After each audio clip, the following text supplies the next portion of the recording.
फिरका कहा जाता है या जिसको महदविय्यह कहा जाता है या महदी कहा जाता है।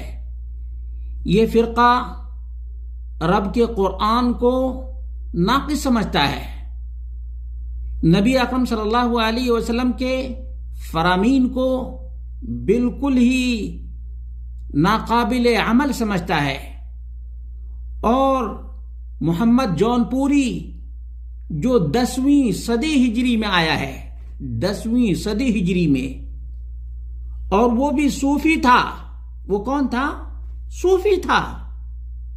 उसको दीन का भी कमा हक़्क़हु इल्म नहीं था, बल्कि वो नगर नगर डगर डगर घूमने वाला।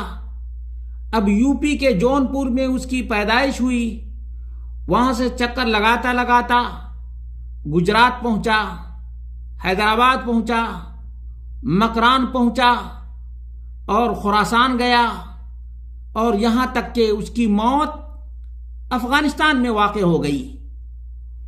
और लोगों को उसकी हकीकत भी मालूम नहीं।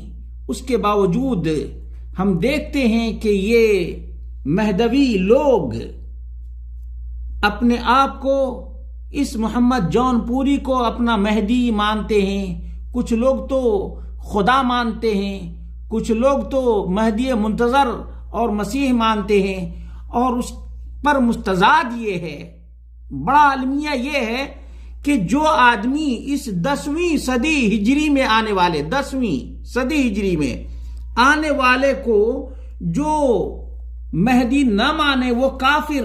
मेरे सामने महदवी की किताब है नकलियात हजरत बंदगी मियाँ अब्दुल रशीद मा तर्जमा व तौज़ीहात। ये देख लीजिए, किताब है आपके सामने, ये किताब देख लीजिए और इसका सफ़ा आप देख लीजिए।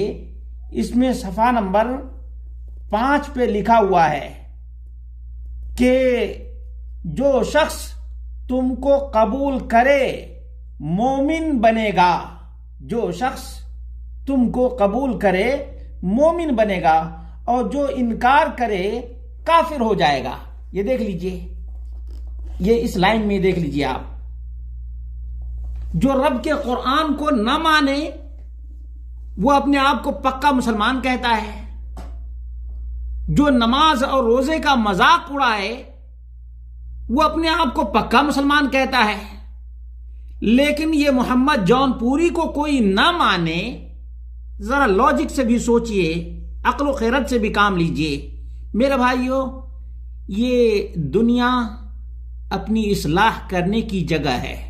मरने के बाद जिस पर खात्मा होगा उसी पर उसको उठाया जाएगा, उसी पर उसको उठाया जाएगा।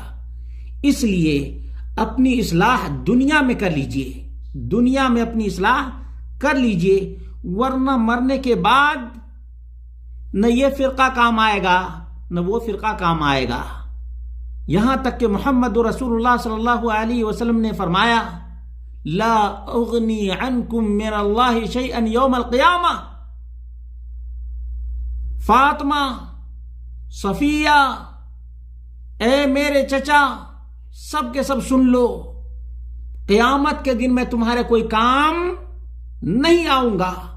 नबी अकरम सल्लल्लाहु अलैहि वसल्लम ने अमल करने का और अकीदे की इस्लाह का हुक्म दिया। आज हम हैं कि नबी अकरम अहमद मुज्तबा मोहम्मद मुस्तफ़ा सल्लल्लाहु अलैहि वसल्लम के पैगाम को, आपकी सुन्नत को, आपके आमाल को छोड़कर और मोहम्मद जौनपुरी के पीछे पड़े हुए हैं। और मोहम्मद जौनपुरी का नाम और निशान तक नहीं, ना रब के कुरान में ना नबी के फरमान में। सहाबाए किराम ने तो मोहम्मद जौनपुरी को नहीं देखा, तो उनके ईमान के बारे में क्या ख्याल है? उनके ईमान के बारे में क्या कहेंगे? मेरे भाइयों, अल्लाह के बंदो, अल्लाह ताला से डरो। और ये महदवियत का फिरका गुमराही पर मुश्तमिल है। रब के कुरान से कोई प्रूफ नहीं और न नबी की सुन्नत से कोई सबूत है। अल्लाह रब्बुल आलमीन ने फरमाया, हातु बुरहानकुम इन कुंतुम सादिकीन।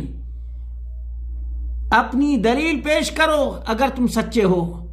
ये महदवी लोग जो मोहम्मद जौनपुरी को अपना मेहदी मानते, अपना खुदा मानते और अपना न जाने क्या क्या मानते हैं, उन सबको अल्लाह की बारगाह में तौबा करना चाहिए। सिर्फ एक नुस्खा बताता हूं कि आप रात के तिहाई हिस्से में फज्र से पहले उठकर 2 रकात कम से कम नमाज पढ़ें और नमाज के बाद दुआ करें, अल्लाह रब्बुल आलमीन तू हक राह दिखा दे, इहदिना सिरातल मुस्तकीम। बार बार तकरार करें, समझ कर करें। यकीनन अल्लाह रब्बुल आलमीन दिल के दरीचे को खोल देगा और दिमाग को रोशन कर देगा, हक को वाज़ेह कर देगा। अल्लाह हम सबको हक पर चलने की तौफीक अता फरमाए और हक बात को आम करने की तौफीक अता फरमाए।